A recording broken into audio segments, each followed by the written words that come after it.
Remand remand ইংরেজি শব্দ যার বাংলা অর্থ আসামিকে পুলিশ হেফাজতে পুনঃপ্রেরণ। আইনি ভাষায় পুলিশ হেফাজতে আটক শব্দটি ফৌজদারি মামলায় আসামির ক্ষেত্রে ব্যবহার করা হয়। ফৌজদারি কার্যবিধি 1898 সালের আইনে ধারা 167 ও 344 দুটি ধারায় রিমান্ড শব্দের কথা উল্লেখ থাকলেও শব্দটির সংজ্ঞা বা ব্যাখ্যা দেওয়া হয়নি। সাধারণ অর্থে রিমান্ড হলো কোনো আমলযোগ্য অপরাধে জিজ্ঞাসাবাদের জন্য কোনো আসামিকে পুলিশ হেফাজতে আটক রাখা। যাকে আটক করা হয়েছে তাকে সন্দেহের ভিত্তিতেও আটক করা যেতে পারে। ফৌজদারি কার্যবিধিতে রিমান্ড শব্দের ব্যবহার নেই। ডিটেনশন বা আটক ব্যবহার করা হয়েছে। জিজ্ঞাসাবাদের জন্য গ্রেপ্তার করা হলে ফৌজদারি কার্যবিধির 61 ধারায় বলা হয়েছে গ্রেপ্তারকৃত ব্যক্তিকে 24 ঘন্টার বেশি সময় আটক করে রাখা যাবে না। তারপর আটককৃত ব্যক্তিকে ম্যাজিস্ট্রেটের নিকট হাজির করতে হয়। ম্যাজিস্ট্রেটের নিকট যদি প্রমাণিত হয় আটককৃত ব্যক্তি নির্দোষ, তবে ম্যাজিস্ট্রেট তাকে মুক্তি দিবেন। যদি প্রমাণ হয় আটককৃত ব্যক্তি অপরাধী বা আরও তথ্য উদ্ঘাটন করার প্রয়োজন আছে, তবে তিনি রিমান্ডের সময় বাড়াতে পারেন। তবে সময় 15 দিনের বেশি হবে না। আর রিমান্ডে মারধর করার কোনো বিধান নেই। ফৌজদারি কার্যবিধি 1898 এর 167 ধারার অধীন ইনভেস্টিগেশন অফিসার এই আবেদন করবে। ফৌজদারি কার্যবিধির বিধান অনুযায়ী মেট্রোপলিটন ম্যাজিস্ট্রেট, প্রথম শ্রেণীর ম্যাজিস্ট্রেট ও সরকার কর্তৃক দ্বিতীয় শ্রেণীর বিশেষ ক্ষমতাপ্রাপ্ত ম্যাজিস্ট্রেট ব্যতীত কোনো ম্যাজিস্ট্রেট রিমান্ড আদেশ প্রদানের ক্ষমতাপ্রাপ্ত নন। যেসব কারণে রিমান্ডে নেওয়া যায়: যদি কোনো মামলায় প্রকৃত আসামির পরিচয় না থাকে, উক্ত ঘটনায় জড়িত থাকতে পারে এমন কাউকে রিমান্ড চাইলে। কোনো মামলায় অনেক আসামি রয়েছে, তাদের মধ্যে একজনকে পাওয়া গেলে অন্য আসামিদের সম্পর্কে খোঁজ নিতে। অনেক ক্ষেত্রে ঘটনার উৎস মামলায় উল্লেখ থাকে না। আসামিদের গ্রেপ্তারের পর ঘটনার উৎস জানার জন্য অনেক মামলায় ঘটনার ক্লু উদ্ঘাটনের জন্য আসামিদের রিমান্ড মঞ্জুর করেন ম্যাজিস্ট্রেটরা। আটককৃত ব্যক্তির কিছু সাংবিধানিক অধিকার রয়েছে। বাংলাদেশ সংবিধানের মৌলিক অধিকার অংশে অনুচ্ছেদ 33 গ্রেপ্তার ও আটক সম্পর্কে সেফগার্ড দেয়। গ্রেপ্তারকৃত ব্যক্তিকে যথাসম্ভব শীঘ্রই গ্রেপ্তারের কারণ না জানিয়ে আটক করে রাখা যাবে না। পাশাপাশি এটিও বলা আছে যে গ্রেপ্তারের স্থান হইতে ম্যাজিস্ট্রেট কোর্টের দূরত্ব বাদ দিয়ে গ্রেপ্তারকৃত প্রত্যেক ব্যক্তিকে নিকটতম ম্যাজিস্ট্রেটের সামনে হাজির করতে হবে এবং ম্যাজিস্ট্রেটের আদেশ ব্যতীত এর বেশি সময় আটক করে রাখা যাবে না।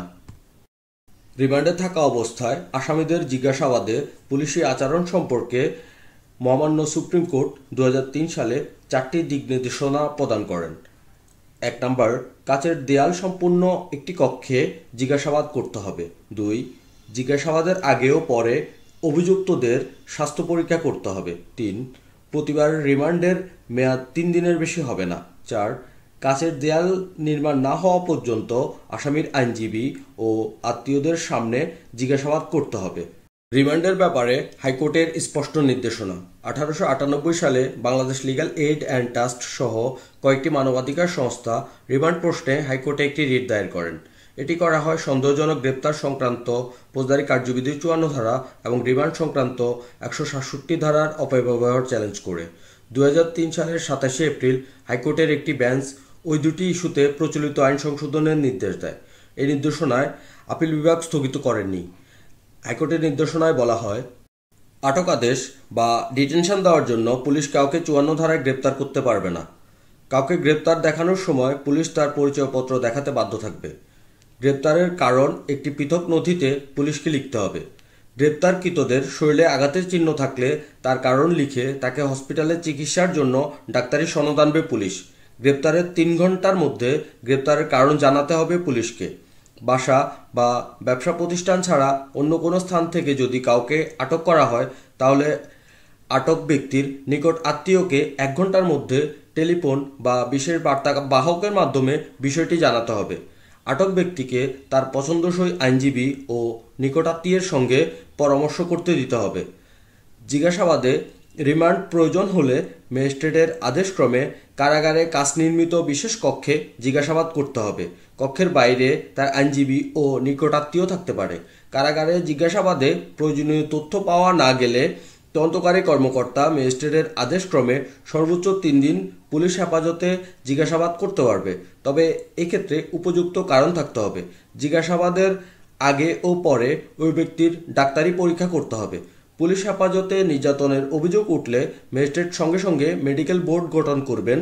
বোর্ড যদি বলে ওই ব্যক্তির উপর নির্যাতন করা হয়েছে, তাহলে পুলিশ কর্মকর্তার বিরুদ্ধে ম্যাজিস্ট্রেট ব্যবস্থা গ্রহণ করবেন এবং তাকে দণ্ডবিধি ৩৩০ ধারায় অভিযুক্ত করা হবে। পুলিশ হেফাজতে বা কারাগারে গ্রেপ্তারকৃত ব্যক্তি মারা গেলে সঙ্গে সঙ্গে নিকটস্থ ম্যাজিস্ট্রেটকে জানাতে হবে। পুলিশ বা কারা হেফাজতে কেউ মারা গেলে ম্যাজিস্ট্রেট সঙ্গে সঙ্গে তা তদন্তের ব্যবস্থা করবেন। মৃত ব্যক্তির ময়নাতদন্ত করা হবে। ময়নাতদন্তে বা তদন্তে যদি মনে হয় ওই ব্যক্তি কারা বা পুলিশ হেফাজতে মারা গিয়েছে, তাহলে ম্যাজিস্ট্রেট মৃত ব্যক্তির আত্মীয়ের অভিযোগের প্রেক্ষিতে তা তদন্তের নির্দেশ দিবেন। এই ১৩ দফাই হলো রিমান্ডের ব্যাপারে হাইকোর্টের স্পষ্ট নির্দেশনা।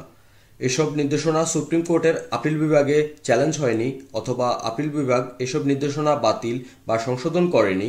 সুতরাং সন্দেহাতীতভাবে এই ১৩ দফাই হলো আজ পর্যন্ত বহাল রিমান্ডের নির্দেশনা। বাংলাদেশের পুলিশের রিমান্ডের ধরন। রিমান্ডে নেওয়া আসামিদের ১৪ ধরনের নির্যাতন করা হয়। সেগুলোর মধ্যে গিটার নির্যাতন, বাদুড় দোলাই, ওয়াটার থেরাপি, উলঙ্গ করে নির্যাতন, সারাদিন না খাইয়ে নির্যাতন, টানা নির্যাতন, বাতাস নির্যাতন, বোতল থেরাপি, ডিম থেরাপি, ডিস্কো ড্যান্স থেরাপি, সেলাই নির্যাতন, ঝালমুড়ি নির্যাতন উল্লেখযোগ্য। উচ্চ আদালতের বিভিন্ন মামলার সিদ্ধান্তে রিমান্ডের বিষয়ে বিভিন্ন নির্দেশনা দেওয়া হয়েছে। ৬৮ ডিএলআর এডি ২১৬ পৃষ্ঠা ৩৭৩ মামলার সিদ্ধান্তে বলা হয়েছে যে কোনো অভিযুক্তকে আদালতে পেশ না করে এবং সংশ্লিষ্ট আইনজীবীর মাধ্যমে শুনানির সুযোগ না দিয়ে গ্রেপ্তার দেখানো যায় না। ২০ ডিএলআর ডব্লিউপি ২৬৪ স্টেট ভার্সেস অজির খান মামলার সিদ্ধান্তে বলা হয়েছে যে রিমান্ড মঞ্জুর করার আগে ম্যাজিস্ট্রেট পুলিশ ডায়েরি দেখবেন, যাতে আসামির বিরুদ্ধে আনীত অভিযোগ এবং প্রাপ্ত সাক্ষ্য সম্পর্কে নিশ্চিত হওয়া যায়।